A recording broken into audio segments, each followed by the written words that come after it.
Selamat siang, Bapak, Ibu. Selamat datang di BNI Investor Daily Summit 2023. Saya Raditya Pramana. Saya hari ini akan membawakan special session nih dengan topik Inflection Point, Mapping the Next Phase of Indonesia's Maturing Tech Industry.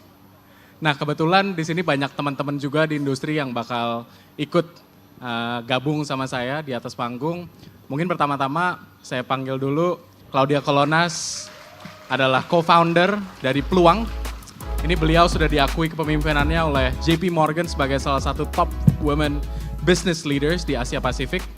Nah, Claudia ini sebelumnya banyak mengumpulkan pengalaman dan sudah lebih dari 1 dekade dalam industri financial services di Indonesia ya. Itu yang pertama. Dan kedua, Ibu Gita Syahrir. Ibu Gita adalah Head of Investment dari BNI Ventures. Beliau juga biasa dikenal sebagai founder Ride Jakarta. Dan itu adalah salah satu butik indoor cycling pertama ya di Indonesia. Dan ketiga itu ada Pak Roderick Purwana, Managing Director or Managing Partner dari East Ventures. Beliau merupakan investor yang aktif dengan latar belakang yang beragam nih. Kebetulan teman lama juga di industri venture capital dan private equity. Nah, sebelum di East Ventures, beliau juga mendirikan dan mengelola Sinarmas Digital Ventures. Last but not least, Timotius Martin, Chief Marketing Officer dari Pintu. Timo udah 12 tahun dalam branding dan product marketing. Dan dia sangat passionate di bidang teknologi blockchain dan sekarang sedang membuat cryptocurrency exchange and wallet yang namanya Pintu ya. Kita langsung bisa mulai kali ya. Mungkin malam ini atau sore inilah ya, kita bisa diskusi lebih bebas dan mungkin kita bisa bedah lebih dalam tentang industri startup atau ekonomi digital di Indonesia. Mungkin untuk memberikan konteks pada teman-teman, industri startup dan perekonomian digital Indonesia itu bertumbuh pesat pada 1 dekade ke belakang. Indonesia menjadi pasar terbesar di Asia Tenggara dan ekonomi digitalnya itu bertumbuh dengan sangat pesat sampai sekarang berada di 70 miliar US dollar dan itu 40% dari total Asia Tenggara. Nah, banyak sekali optimisme dan excitement ya di pasar yang menghasilkan banyak perusahaan besar. Atau ada beberapa yang bilang di atas 1 miliar dolar itu perusahaan unicorn. Dan tapi sekarang menghadapi perubahan mood yang sedikit lebih suram dari investor global. Perusahaan teknologi global, jadi nggak cuma di Indonesia saja mengalami koreksi harga saham. Ini seiring melambatnya pertumbuhan, meningkatnya risiko geopolitik, dan juga suku bunga yang semakin meningkat ya. Tantangan ini tuh dihadapin juga oleh perusahaan teknologi publik di Indonesia yang sudah kita kenal dan kita familiar. Dan sekarang ini mulai mempengaruhi perusahaan teknologi privat juga. Nggak cuma perusahaan teknologi publik. Nah, dengan konteks itu, hari ini kita mau bahas. Kira-kira gitu yang mau kita bahas hari ini. Dan without further ado, I wanted to jump into the first question. Untuk pertanyaan pertama, mungkin dari Roderick dulu kali ya. Sebenarnya pelajaran apa sih yang bisa kita ambil dari naik turunnya pasar, khususnya di industri startup dan perekonomian digital ini di 1 dekade lalu gitu. Apa sih pelajarannya, what's the takeaways? Waktu kita mulai investasi di 2010 itu jumlah total pengguna internet kurang lebih 30 juta user ya kan. Kalau saat ini sudah 200 juta lebih. Jadi mungkin kita sudah ngelihat siklusnya cukup panjang kali ya. Dan kebenaran dari awal itu kita cukup beruntung, kita juga sempat ngelihat siklus penuhnya karena salah satu perusahaan kita waktu itu dibeli sama Groupon gitu. Jadi belum apa-apa kita udah ngeliat life cycle-nya. Kalau ngomongin pelajaran apa, kalau dari dulu sebenarnya kita kan ngeliat sebenarnya apa sih startup atau industri ini gitu. Kan intinya kan dulu itu founder menemukan masalah yang penting yang mereka bisa selesaikan. Terus setelah itu mereka meyakinkan investor untuk masuk, untuk berinvestasi di mereka gitu ya. Kan? Ya, betul. Terus sempat karena mungkin hype juga, karena market condition dan lain-lain, kayaknya agak berubah sedikit. Kayaknya founder-founder mencari investor untuk memasukkan uang, habis itu baru mencari masalah untuk diselesaikan kayaknya. Jadi mungkin salah satu pelajaran yang penting adalah untuk kembali ke core-nya kali ya kan. Jadi dari 10 plus tahun ke belakang. Gitu. Ya, mungkin tadi kita dengar dari sisi investor ya. Sekarang kita pengen dengar dari sisi entrepreneur nih. Mungkin Claudia bisa ngasih insight sedikit nggak? Apa sih yang kita pelajarin dari 1 dekade lalu? Gitu. Ya, jadi peluang sendiri sebenarnya masih muda ya. Kita masih di bawah 5 tahun. Jadi saya ingat banget ketika tahun 2019, 2020, 2021 ya. Kita tuh jadi founder, bangun tidur aja udah ada term sheet di email gitu kan. Fundraising itu segampang itu gitu kan. Bahkan kita nggak pernah harus melakukan fundraising sama sekali. Karena setiap kali kita baru keluar rumah aja udah ada beberapa fund yang sebenarnya ngejar-ngejar gitu kan setiap hari gitu. Bahkan dari luar negeri, dari Amerika ataupun dari Cina dan lain-lain pada datang semua pada saat itu di tahun 2021 kan. Karena kita sebagai founder itu terus terang jadi terbiasa dengan konsep di mana dana itu mudah sekali ya gitu untuk didapatkan. Ya. Ya kan. Nah itu sebenarnya menjadi sedikit masalah karena kita itu terbiasa dengan konsep di mana oke, kita tuh bisa melakukan semua hal menggunakan uang dan kita itu tidak pernah melalui ya sebenarnya journey yang founders di luar negeri itu lalui, yaitu mereka biasanya memulai bisnis di dalam garage-nya gitu kan.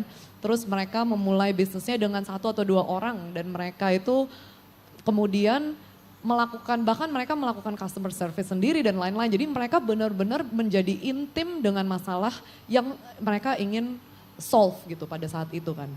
Kita sekarang udah ngelihat ke belakang nih. Kita pengen ngelihat kondisi industri startup per hari ini. Menurut kita sekarang kondisinya seperti apa sih? Sentimen apa yang misalnya kita rasain dari teman-teman entrepreneurs atau mungkin bisa fokus ke teman-teman investor juga gitu. Nah, jadi saat ini sebagai investor sebenarnya saya melihat hal yang sama, which is you just have to go back to basics. Karena kalau kita pikirin investor nih, investor kan cara mainnya sebenarnya simple. Investor itu bukan di investment game, mereka itu di exit game. Mereka harus exit ujung-ujungnya. Maksudnya kalau mereka masukin duit harus keluar. Gitu kan, itu kan basically the math. Nah kalau mathnya seperti itu, sebagai entrepreneur sebaiknya kita juga lihat ini kalau misalnya mereka masukin duit ke saya sebenarnya bisa ngasih apa lagi ya untuk beneran memenuhi shareholder value itu. Dan I think saat ini karena kita back to basics, sebenarnya banyak orang mulai melihat, oh mungkin venture capital funding itu bukan selalu hal yang harus saya kejar. Karena funding itu bukan achievement. Funding itu kan artinya itu harus keluar, ya kan? Artinya it's just a stepstone gitu. Nah, itulah yang sekarang saya lihat banyak entrepreneurs itu datang ke kita karena mereka mau stepstone-nya, bukan mau dibilang, saya dapat fundraising, hore. As if fundraising itu revenue. Your fundraise is not your revenue. I just wanna say. Oke, sehingga saat ini sebenarnya kualitas entrepreneur yang saya lihat itu banyak sekali yang sangat bagus karena mereka back to basic, which is masalahnya apa sih gitu, dan mereka balik ke product market fit. And so I think dengan funding winter ini yang kita lihat adalah itu siapa yang beneran dedicated to market sehingga mereka beneran dapat fit di mana kalau tanpa produk mereka, market mereka nangis. Oke. Thank you, Git. Setuju banget. Ini dengan pembicaraan di sekitar profitabilitas gitu ya. Dan di satu sisi juga, investor juga tetap mau maintain growth gitu. Gimana sih sebenarnya cara balance-nya? Karena banyak juga perusahaan yang kayak, oh kalau mau profitable ya udah cut semua. Cut semua untung, survive. Tapi ini aja menjadi bisnis yang menarik atau enggak untuk investor dan menjadi bisnis yang bisa menghasilkan return yang diekspektasikan oleh investor atau tidak. Ini kan menjadi sebuah dilema sebenarnya. Menurut Claudia gimana sih cara menghadapi itu, cara ngimbanginnya gimana, dan apa yang mungkin Claudia udah pernah temuin gitu, dan udah aplikasikan mungkin di Peluang. Ya, jadi di Peluang sendiri kita sangat beruntung karena memang kita memiliki beberapa 2 board member yang mereka dari US Fund. Jadi mereka sudah pernah melalui cycle seperti ini, ya kan. Jadi kenyataannya adalah sebenarnya kita itu di Indonesia karena kita belum pernah melalui tech winter, kita tuh tidak terbiasa dengan kesabaran bahwa bisnis itu memang butuh waktu. Dan contohnya ya kalau kita lihat gitu kan ya, banyak tech startup di Indonesia hal-hal simple seperti customer service gitu kan, kita belum melakukan investasi yang mencukupi untuk bisa menyimbangi customer service yang saat ini ada, contohnya di BCA dan di bank-bank yang besar dan lain-lain kan. Ya. Dan itu tidak bisa kita lakukan dengan seketika gitu. Itu kita harus investasi selama beberapa tahun bahkan kan. Nah, jadi kembali lagi ke product market fit, karena product market fit khususnya untuk fintech itu bukan hanya mengenai aplikasi doang gitu, karena aplikasi semua orang juga bisa membuat aplikasi bahkan kan. Tapi sebenarnya apakah kita bisa memberikan service yang lebih baik dari perusahaan yang saat ini ada? Dan kalau jawaban itu tidak, berarti kita belum siap sebenarnya untuk invest di marketing terlalu banyak juga gitu. Jadi kalau di Peluang sendiri kita sih menggunakan dana kita dengan sangat prudent. Kita invest dalam infrastruktur ya, ERP system, CRM system dan lain-lain. Jadi ya fundamental yang kita harus sabar lah, tapi intinya kesabaran sih. Menarik. Mungkin Timo, sebenarnya dari setiap tantangan tuh ada kesempatan kan ya. Banyak juga yang ngelihat dari segi, mungkin dari segi marketer ya. Nah, karena Timo kan sekarang CMO dari Pintu. Ini justru waktu yang tepat untuk kita mendapatkan market share di mana yang lain sedang turun gitu.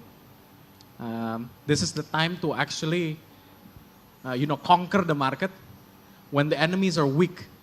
Do you agree with that statement, atau apa sih adaptasi atau perubahan-perubahan yang Timo lakukan gitu di Pintu? Yeah, so I think that statement, lagi bear market is the right time buat actually attack, only applicable and only true kalau your product itu actually udah fundamentally correct seperti yang Claudia bilang tadi, dan nggak cuma correct tapi juga significantly different enough lawan competition sehingga customer-nya itu benar-benar lihat value-nya. Only works if that one condition is there, and then the second condition adalah ya lu punya duit atau enggak kan selagi bear market ini.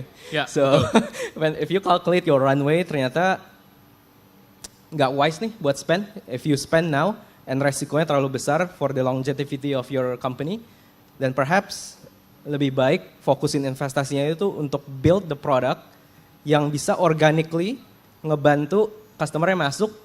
Kalau saya summarize nih, intinya di 10 tahun ke belakang, we didn't know what to do. Kita nggak tahu, kita belum berpengalaman, tapi ada satu hal yang ada. The spirit of doing business and the spirit of figuring it out. Dan itu hal yang penting. Tapi kesalahan itu membantu kita menjadi lebih dewasa sebagai pasar. Untuk pertanyaan penutup, mungkin saya mau kasih ke Claudia nih. Claudia, ini kan kita banyak ada di posisi wait and see ya. Kita bangun fundamental. Kita fokus ke hal-hal yang kita sifatnya membangun infrastruktur gitu. Timo juga tadi bilang, oh timing marketnya lagi nggak bagus. Roderick sama Gita juga setuju. Nah, sebagai investor dan entrepreneur, kita pengen invest di waktu yang tepat.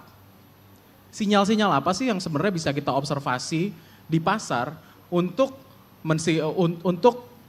menjawab, oh ini nih waktunya kita untuk ngegas lagi, untuk bertumbuh pesat lagi. Apa sih sebenarnya sinyal-sinyal itu sebagai entrepreneur yang mungkin Claudia monitor? Ya, sebenarnya yang paling penting tuh suku bunga.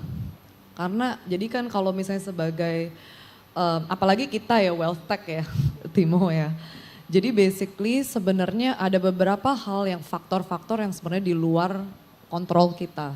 Dan salah satunya adalah kenaikan suku bunga di Amerika. Kenaikan suku bunga di Amerika itu dampaknya luas dan seluruh dunia kan. Jadi kalau kita lihat sebenarnya Fed itu meningkatkan suku bunga secepat ini, kita sebenarnya nggak pernah lihat, udah sejak tahun 70-an lah terakhir, di mana itu mereka melakukan hal tersebut. Jadi ini mungkin untuk kita-kita yang masih muda ya ini pertama kali kita melihat kecepatan ini gitu kan. Jadi salah satu ini tadi kita juga menanyakan mengenai resesi ini, itu sebenarnya akan berapa lama? Sebenarnya faktornya adalah kapan Fed itu akan sebenarnya mengurangi bunga, potong bunga gitu kan. Ketika Fed mulai motong bunga, ya itu menjadi salah satu signal sebenarnya kita bisa mulai lebih agresif lagi. Terutama di industri kita itu nomor satu ya.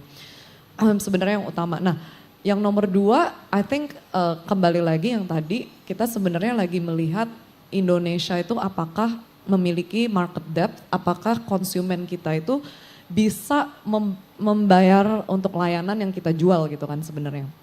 Nah itu sih sebenarnya, jadi kita juga pengen banget melihat decacorn yang saat ini ada di Indonesia, hopefully akan menjadi profitable. Itu sebenarnya penting sekali gitu, karena kalau misalnya yang decacorn pun tidak profitable, akan sulit untuk investor luar negeri percaya bahwa untuk startup yang lebih muda, kita bisa mencapai hal tersebut juga gitu kan. Jadi itu yang penting sih. Thank you Claudia, itu menarik banget. Banyak banget faktor-faktor yang memang di luar kontrol kita sebagai entrepreneur ya, atau sebagai investor yang fokus ke bisnis-bisnis lokal.